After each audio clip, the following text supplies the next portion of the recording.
ब्रह्मांड के प्रथम पूज्य आदिशष्टा देवता भगवान श्री गणेश अपने भक्तों के बीच लंबोदर, गजानन, गणपति, एकदंत आदि कई नामों से जाने जाते हैं। एकदंत गणेश जी के 12 नामों में से एक है। इन्हें एकदंत क्यों कहा जाता है, इसकी अपनी एक कहानी है। गणेश जी का एकदंत नाम भगवान परशुराम का दिया हुआ है। भगवान परशुराम जी के पास भगवान शंकर द्वारा दिया गया अमोघ अस्त्र परशु है, जो भगवान शिव ने उनके पराक्रम से प्रसन्न होकर दिया था। उसी अस्त्र के प्रहार से गणेश जी का एक दांत टूट गया था। अपनी गलती का एहसास होने पर परशुराम जी ने वरदान स्वरूप गणेश जी को एकदंत नाम दिया था। भगवान शिव माता पार्वती के साथ दिव्य कैलाश पर्वत पर निवास करते थे। एक दिन माता पार्वती शिव जी से बोली, प्रभु, मेरी श्री राम की कथा सुनने की इच्छा है। आप मुझे उस कथा का श्रवण कराइए। ठीक है, किंतु जब मैं कथा कहूँ तो वहाँ कोई कोलाहल न हो। उस समय गणेश जी भी वहाँ उपस्थित थे।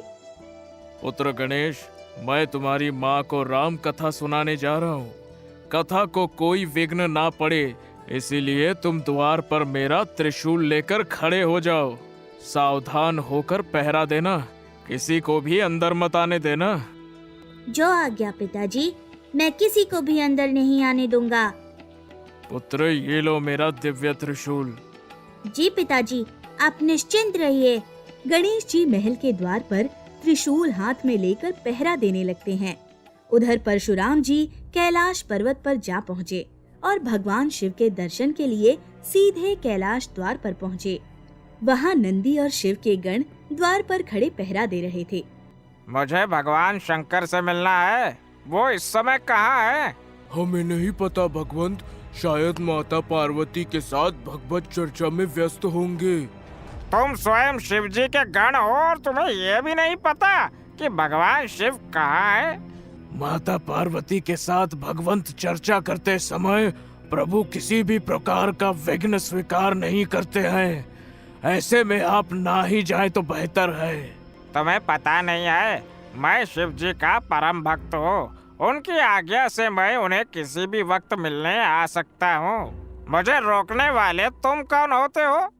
ऐसा कहकर गुस्से में परशुराम जी वहाँ से चल देते हैं। कैलाश का भ्रमण कर शिव जी को ढूंढने लगते हैं। कुछ समय घूमने के बाद उन्हें एक महल दिखाई दिया, जहाँ एक बालक बाहर खड़ा पहरा दे रहा था। लगता है भगवान शिव इस महल के अंदर ही होंगे। मैं वहाँ जाकर उनसे भेंट करता हूँ। परशुराम महल के बाहर पहुंचकर गणेश जी को देखते हैं। प्रणाम आचार्य। चिरंजीवी भव।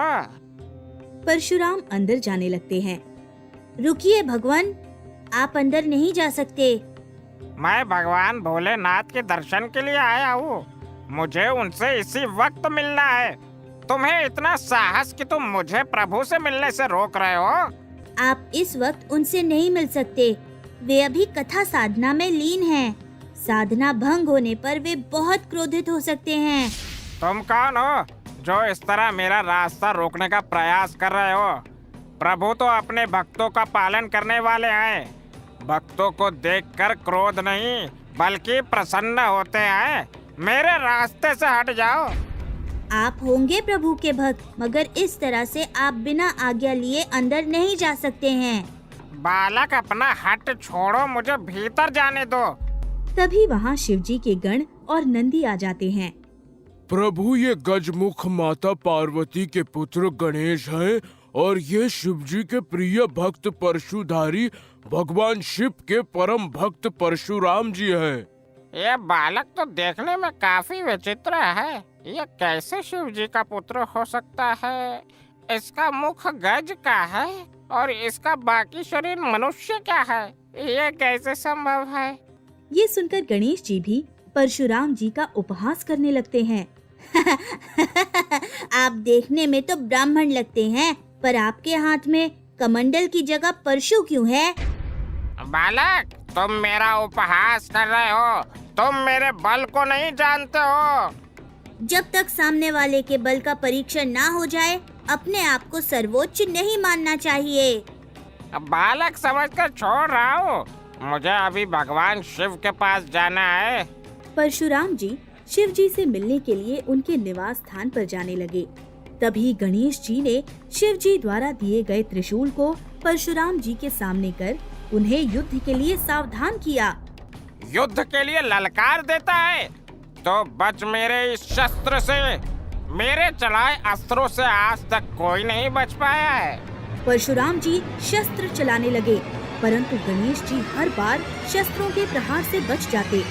परशुराम जी ने अपनी हर शक्ति का प्रयोग किया, लेकिन गणेश जी पर उनके प्रहारों का कोई असर नहीं हो रहा था। और शस्त्र चलाइए महात्मन, मैं आपको नहीं रोकूंगा। इस गणेश पर तो मेरे किसी भी शक्ति का असर नहीं हो रहा है। ये तो बहुत ही शक्तिशाली है। अब एक ही रास्ता है, मुझे इस पर परशु चलाना ही होगा। परशुराम जी ने भगवान शिव से प्राप्त परशु उठाकर शिव जी का वंदन किया और गणेश जी पर वार कर दिया। वहाँ खड़े नंदी और शिवगण भगवान गणेश और परशुराम के बीच हो रहे युद्ध को देख रहे थे। सभी युद्ध के परिणाम को लेकर चिंतित थे, पर कोई भी इस युद्ध को रोक सकने में समर्थ नहीं था। गणेश जी परशुराम जी द्वारा किए गए परशु के वार को रोकने में सक्षम थे, परंतु उन्होंने ऐसा नहीं किया। ये तो मेरे पिताजी शंकर जी का वरदान है, मैं इसके वार को रोककर पिता का अनादर नहीं कर सकता। गणेश जी ने परशु के वार का भार अपने एक दांत पर ले लिया, जिससे उनका एक दांत खंडित हो गया। गणेश जी माँ पार्वती को पुकारने लगे, माँ, माँ, माँ शीघ्र यहाँ आइए। गणेश जी की आवाज माता पार्वती और शिव जी तक पहुँची। ये तो मेरे पुत्र गणेश की आवाज है, वो मुझे पुकार रहा है। आज कैलाश में ये विचित्र सा कोलाहल कैसे? कोई दुर्घटना घटी है क्या? चलिए हमें बाहर चलकर देखना चाहिए। परशु जी, ये आपने अच्छा नहीं किया। अब भगवान शिव और माता पार्वती के क्रोध से आपको कौन बचाएगा? गणेश जी तो अबोध बालक हैं, पर आप तो बड़े हैं ना, तपस्वी हैं। आपने ये क्या कर दिया? शिव जी और पार्वती जी महल से बाहर आते हैं। आप? परशुराम! क्षमा करे भोलेनाथ, क्षमा करे। क्रोध में मुझसे बहुत बड़ी भूल हो गई। ये क्या हुआ पुत्र? तुम्हारा एक दांत कैसे टूट गया? किसने मेरे पुत्र गणेश पर इस तरह से प्रहार किया? गणेश जी का एक दांत टूटा देख माता पार्वती क्रोधित हो गई। क्रोध की अग्नि में माता पार्वती दुर्गा अवतार में आ गई। क्षमा कीजिए माता, मेरे कारण ही गणेश जी का एक दांत टूटा है। मैं अपनी भूल स्वीकार करता हूँ। अनीतिवश मुझसे भूल हो गई। क्षमा कीजिए माता, क्षमा। इतना क्रोध? आप तो तपस्वी हैं, क्या इसलिए वरदान मांगते हैं कि अबोध बालकों पर प्रहार कर सकें? आपके क्षमा मांग लेने मात्र से मेरे पुत्र का दांत तो वापस नहीं जुड़ जाएगा। वापस नहीं जुड़ जाएगा, पर व्यर्थ नहीं जाएगा। शांत हो जाइए माता, इसमें परशुराम जी की कोई गलती नहीं है।